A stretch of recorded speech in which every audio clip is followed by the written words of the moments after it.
La Sécu, qu'est-ce que c'est ? Découvrez Parlons peu, parlons Sécu, le podcast de l'École nationale supérieure de sécurité sociale qui vous éclaire sur l'histoire, l'actualité et l'avenir de la protection sociale.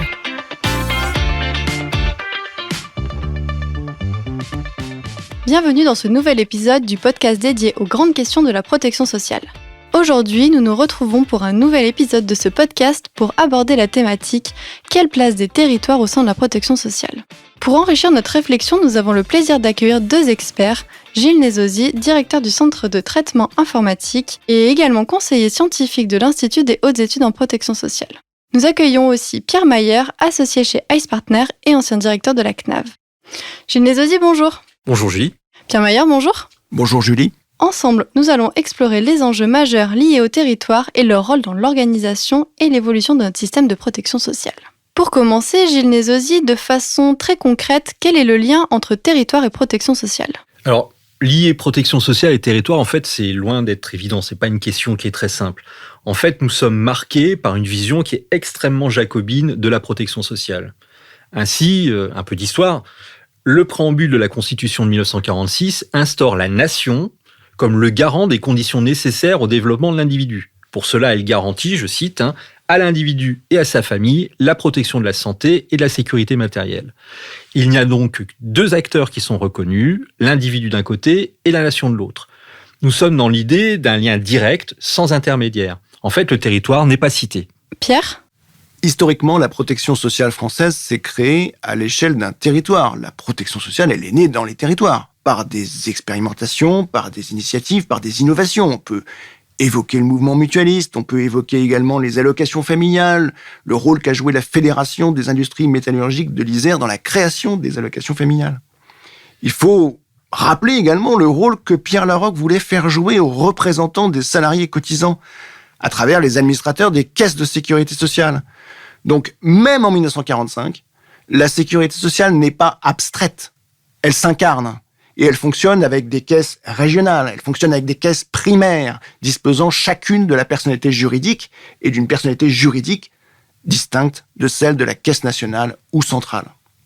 Cependant, oui, 1945 constitue bien un tournant majeur. Les différentes tentatives de créer une protection sociale à l'échelle nationale avant et après la Première Guerre mondiale, puis dans les années 30, avaient échoué. 1945, c'est la création de la sécurité sociale sur une base professionnelle. Et on assiste ensuite à une généralisation. C'est le cas depuis 1978 pour les allocations familiales. Vous n'avez plus besoin de travailler pour avoir droit aux allocations familiales.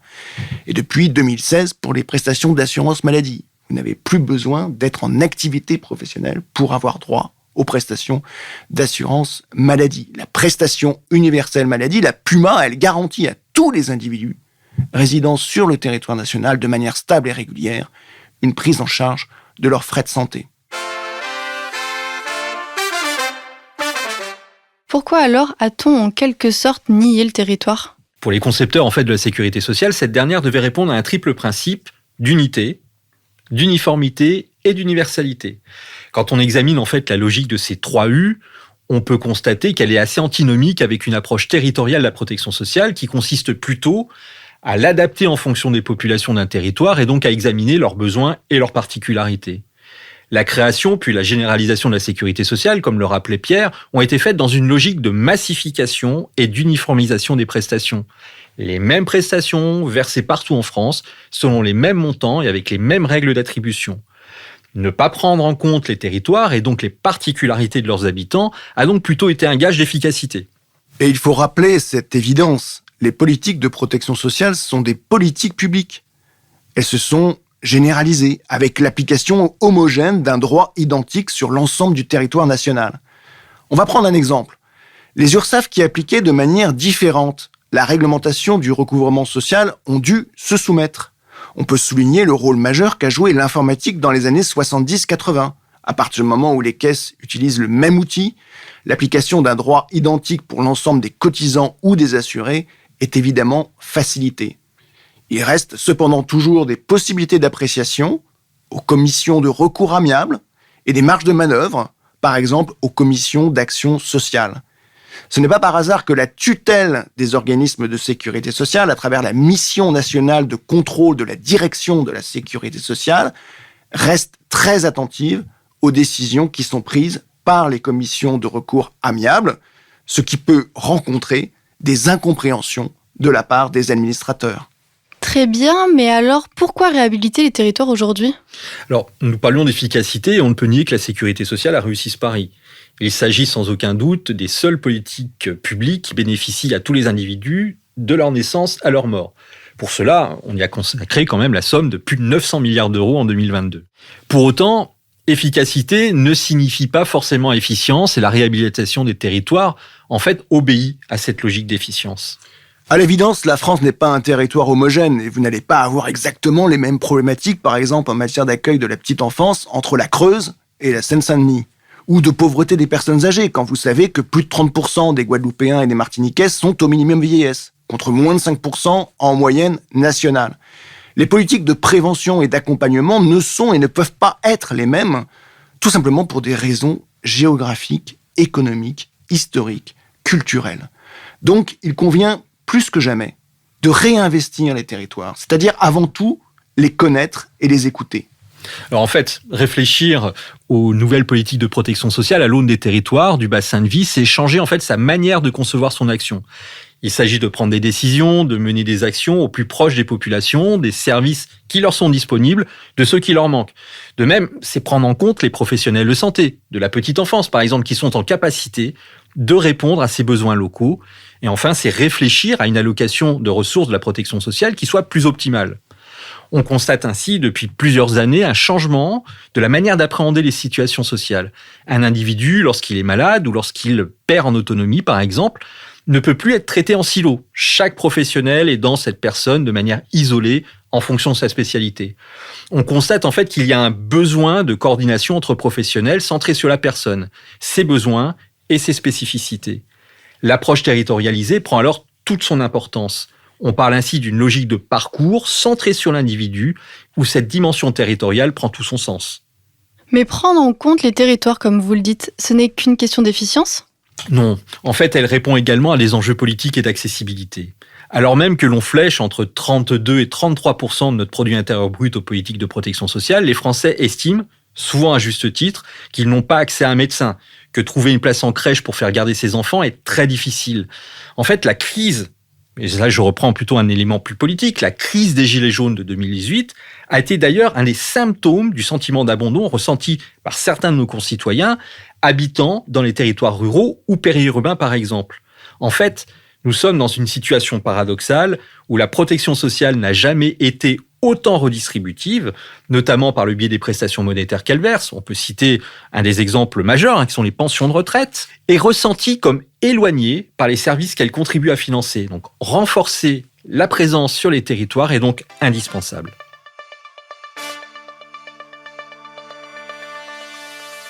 Et concrètement, comment cela se traduit dans les territoires ? Cette inflexion forte de la protection sociale à davantage investir les territoires existe maintenant depuis plusieurs années. Mais si on reprend en fait les différentes branches de la sécurité sociale, la temporalité n'a pas été la même. Ainsi, traditionnellement, la branche famille de la sécurité sociale, les caisses d'allocation familiale, est particulièrement active, notamment parce qu'elle finance, avec les collectivités territoriales, des services importants pour les parents, comme les offres de mode de garde. L'assurance maladie a un investissement qui est plus récent, mais qui est tout aussi massif, notamment pour aider à structurer une offre de soins plus accessible. Par ailleurs, je le rappelle, les agences régionales de santé ont été créées en 2009, notamment dans le but de mieux structurer l'offre de soins avec une approche territoriale. On va prendre à la suite de Gilles 3 illustrations. En matière de santé, les agences régionales de santé, les ARS et les caisses primaires d'assurance maladie travaillent avec les professionnels de santé à mailler les territoires par le biais de ce qu'on appelle les communautés professionnelles territoriales de santé, CPTS. Ces communautés regroupent les professionnels d'un même territoire qui souhaitent s'organiser, à leur initiative, autour d'un projet de santé pour répondre à des problématiques communes, avec une prise en compte forte de la situation sanitaire des habitants des territoires où ces communautés s'implantent. Deuxième exemple, la petite enfance. C'est la mise en place du service public de la petite enfance. Il s'inscrit dans une démarche de coopération entre les acteurs locaux dont l'objectif est de regrouper l'ensemble des dispositifs et des structures visant à accueillir, éduquer et accompagner les jeunes enfants. Il vise à garantir un accès équitable à des services de qualité pour tous les enfants et leurs familles. Cela inclut des crèches, des jardins d'enfants et des assistantes maternelles. Troisième exemple, la perte d'autonomie.